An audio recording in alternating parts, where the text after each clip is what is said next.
Assisti Vitória, o novo lançamento do cinema brasileiro, que é um sucesso de bilheteria, né? Tá sendo um sucesso. Foi um lançamento um tanto estratégico e até oportuno, né? Porque o primeiro filme pós Ainda Estou Aqui, com praticamente a mesma família. Quer dizer, o esposo, né, o marido da Fernanda Torres na direção, Fernanda Montenegro no papel principal e uma história real bem comovente, bem inspiradora. É um filme interessante que eu gostei bastante, falar a verdade. Quero falar um pouco hoje então sobre trilha sonora, sobre o som do filme, o desenho de som. Falar, claro, sobre a interpretação e sobre uma pequena polêmica que envolve essa produção. Agora aquela coisa de YouTube, curte, comenta, compartilha, inscreve no canal, deixa um comentário aí, fala o que você achou do filme. Então vamos direto ao assunto.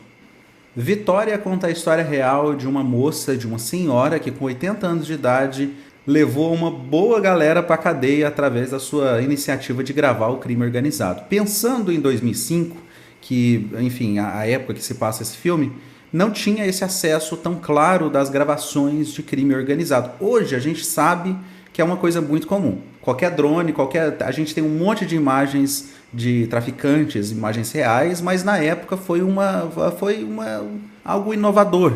Por isso essa história é tão interessante, porque isso veio de uma pessoa que fez isso como protesto e conseguiu levar até policiais, 9 policiais, né, quase 10 policiais para a cadeia.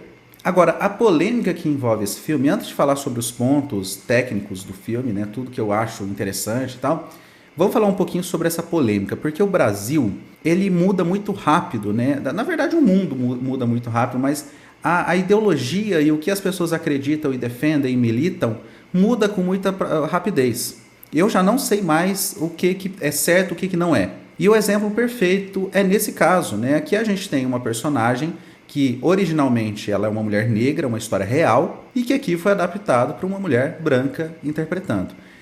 Isso, para mim, assim, pensando por cima, eu imaginei que isso seria um grande problema, mas parece que tá todo mundo fechando o olho para isso, né? Não é problema nenhum mais trocar a etnia de um personagem, principalmente quando ele é real, para uma outra pessoa. Mas eu acho isso curioso, porque até onde eu sabia, isso era um problema muito sério, né? As pessoas militavam em respeito disso. O que a produtora fala sobre isso, o que a produção fala sobre isso do filme, é que eles não tiveram acesso a identidade dessa mulher antes da gravação do filme. Então, quando ela morre em 2023, a dona Paz, ela morre e aí sim a identidade dela é revelada. Então, até então, eles não sabiam como ela era. Tinha só uma pequena descrição. Eu acho, assim, isso é papo furado, tá, gente? Por favor. Na época, a gente já tem fotos dela divulgadas, a gente tem foto de perfil, foto de costa, a gente vê claramente que se trata de uma mulher negra. É claro que a gente não tinha toda a identidade dela. A gente não tinha entrevistas, a gente não tinha imagens claras dela, mas dava para imaginar que tipo de pessoa ela era. Não vem me dar uma de, a gente não sabia que ela era... Não existe isso. E eu sei que isso não é só um assunto da produtora, tá? Eu vejo muita gente, até no Filmou, nos comentários do Adoro Cinema, enfim, defendendo a produção, falando, não, mas eles não sabiam porque a identidade só foi revelada em 2020. Enfim, isso não me pega, tá? A verdade é, se a gente milita sobre isso, não vamos abrir exceção só porque você gosta do ator. Porque senão, na hora que eu vou fazer uma biografia do Milton Nascimento, vamos colocar o Wagner Moura, não pode reclamar. Porque se tá liberado para um, tá liberado para todos, não é isso? Então, eu acho que a gente tem que ser um pouquinho mais crítico nessa questão. Na realidade, eu não me importo tanto, mas eu vejo quão a mídia e a sociedade brasileira, principalmente hoje, é tão apegada nessa questão racial. Nesse caso, eu simplesmente não entendo por que estão fechando o olho para isso. Na verdade, eu entendo sim, eu sei que é porque eles são os queridinhos do cinema atual, né, a família Montenegro / Torres, e ninguém quer criticar, ninguém quer falar mal, tanto que o Auto da Compadecida lançou, Selton Mello tá no papel, mas ninguém vai falar mal, todo mundo sabe que o filme foi horrível, mas abafa o caso. É meio que assim que as coisas funcionam por aqui, né? Eu já entendi, mas vamos ser um pouco mais crítico. Agora vamos falar do filme. Eu digo que é um lançamento oportuno, que foi um lançamento muito estratégico. Realmente foi um lançamento estratégico, né? Bem depois do Oscar. Não faria sentido eles lançar Vitória junto com Ainda Estou Aqui, ou na mesma época da campanha. Iria ser ofuscado com toda certeza, então foi uma estratégia corretíssima. A verdade, embora tudo isso, é que Vitória foi uma produção que se iniciou antes do Ainda Estou Aqui. Ainda Estou Aqui começou a gravar, se eu não me engano, 1 ano e meio depois do início da gravação do Vitória.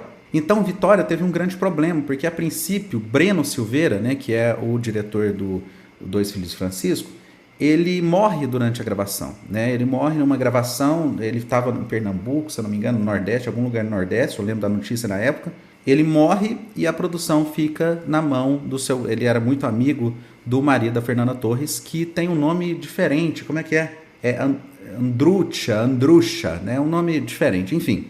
Ficou na mão do Andrucha, né? Eu tenho dificuldade com essa pronúncia, tá? Me desculpa. Andrucha, vamos falar do Andrucha, vamos falar sobre o primeiro ponto. Direção. É impressionante o que o Andrucha faz aqui em relação à direção prévia de Breno Silveira. Ele, como se diz, a produção foi abandonada pela metade e a direção era muito fácil mudar de tom, porque querendo ou não é outro diretor, é outra mão, é outro artista. É como se na metade da pintura de um quadro trocasse o pintor. Mas não é perceptível de forma alguma. O filme ele mantém o mesmo ritmo, a mesma condução, é muito fino a visão que o Breno e Andrucha tiveram em conjunto, mesmo com essa diferença de, enfim, não tiveram contato direto na gravação. Achei muito bonito, dá para ver que o Andrucha se dedicou a entender a linguagem de Breno e seguir a risca. É um respeito muito legal, adorei a direção dele aqui. Agora, o filme tem 3 pontos muito altos, tá? A gente sabe, né? A gente pode já falar de cara da atuação da Fernanda Montenegro, que para mim, de verdade, se eu tivesse numa mesa com a produção Ainda Estou Aqui e Vitória lá atrás, eu iria falar, vamos apostar em Fernanda Montenegro pro Oscar. Porque o que ela faz aqui, se você ficou surpreendido com Fernanda Torres no Ainda Estou Aqui, o que a Fernanda Montenegro faz em Vitória é outra coisa. É um papel liberto, é um papel com... Tudo que a personagem da Fernanda Torres tem, que é o medo, que é a insegurança, que é a fragilidade, ela também tem aqui. Só que ela traz coisas pro personagem que é imprevisível. Você nunca sabe se aquilo faz parte ou não do roteiro. Ela parece que é um grande improviso, é uma coisa absurda. E a Fernanda Montenegro, ela tem disso, né, de improviso e tal. Eu imagino que ela deve ser uma atriz que, para se dirigir, o diretor tem que entender a sua linguagem. Ele não pode ficar muito preso no texto certinho, porque ela vai colocar coisa e tirar coisa na hora. E é muito bonito o que ela faz. E o que eu fiquei mais impressionado é que, querendo ou não, tá? Ela tem 95 anos de idade, a mesma idade do Gene Hackman, que morreu recentemente. A fisicalidade dessa atriz ainda tá altíssima. Tem cenas dela caindo no chão, tem cenas dela pulando. É uma coisa maluca, assim, é impressionante mesmo. E assim, o olhar da Fernanda Montenegro tá ficando cada vez mais emocionante, né? É só olhar que é emocionante. Então eu gostei muito da atuação. Isso não precisa nem falar, né? Mas eu apostaria nela para o Oscar desse ano de novo. Seria muito legal, né? 2 anos seguidos com indicação a melhor atriz. Eu acho que é a última chance da Fernanda Montenegro no Oscar, tá? Não imagino que vai ter tempo para fazer mais uma grande campanha, porque é muito cansativo, é muito tempo, é quase 2 anos de trabalho imparável pós-gravação. Então, assim, seria muito bonito se a Fernanda Montenegro fosse indicada no próximo Oscar. Já vou cantar essa pedra agora, parece loucura, mas vamos torcer. Vamos torcer que, se der certo, vai ser muito lindo. Agora, sobre o roteiro. O roteiro é um roteiro que, a partir do primeiro ato, ele é lento, ele é um roteiro visceral, é até muito bonito, assim, questão da fotografia, a montagem também, tem uns jump cuts, ela fazendo frango, ela trabalhando em casa sozinha, dá pra ver que ela é uma pessoa solitária, e ele vai ganhando ritmo conforme passa, mas nunca explode. Não espera um Tropa de Elite, que vai ter um grande clímax, é um filme um pouco mais lento, mais visceral, mais delicado. Eu achei muito legal a condução.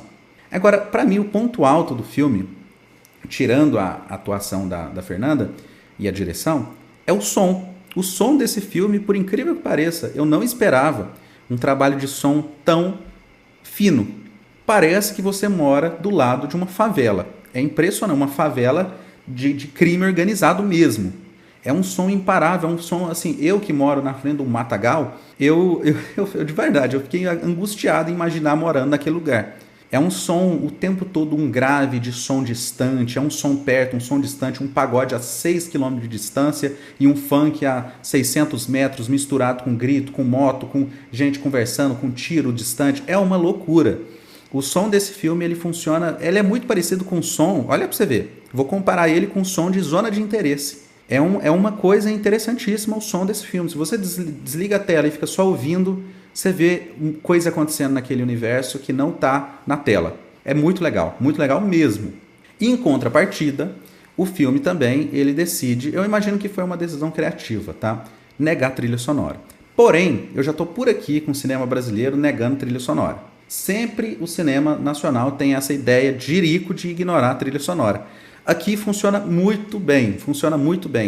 Mas que mania é essa, gente? Vamos botar trilha sonora original nesses filmes? Meu Deus, não custa nada, assim, tá? Tem um monte de gente que faz trilha sonora bem. Inclusive eu posso indicar e se não ficar bom eu te pago indenização. Mas vamos fazer trilha sonora original para esses filmes, porque quando tem trilha sonora nos filmes, são canções que não são originais do filme. Não tô falando nada, tá, Aquários? Não tô falando nada. Não tô falando nada de vocês. Mas, por favor, vamos colocar trilha sonora nos filmes, que isso ajuda muito e é um elemento que sobe o filme demais, assim. Real. Se você imagina que o Ainda Estou Aqui é filmaço, com a trilha sonora original, ele iria elevar muito, mas muito. Eu não estou falando que não tem, a gente sabe que sempre tem um compositor ali, mas eu estou falando daquela trilha para virar um álbum de trilha original, você entende? Enfim, eu acho que é isso. O filme tem algumas subtramas, falando do roteiro, que a princípio parece um subtexto, mas depois vira uma subtrama, porque parece só uma delicadeza do cenário, do roteiro, de colocar um personagem e tal, mas aquilo vai virar uma trama no futuro. E uma coisa que eu achei muito interessante que esse filme faz é abordar a questão do que é ser criminoso e qual é a idade que alguém se torna criminosa. Uma criança pode ser ou não criminoso. Isso é curioso, porque a protagonista tem uma atitude e o filme tem outra em relação a isso. O filme meio que contradiz o que a personagem está fazendo, agindo e defendendo. É muito interessante. E eu achei curiosíssimo. Tem uma presença de uma criança aqui que é um ponto alto do filme.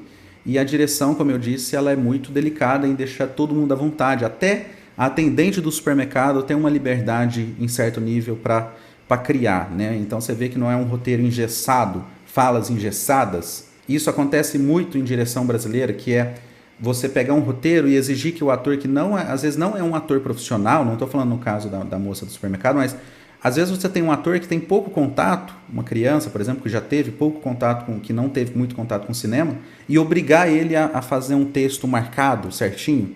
Aqui não acontece.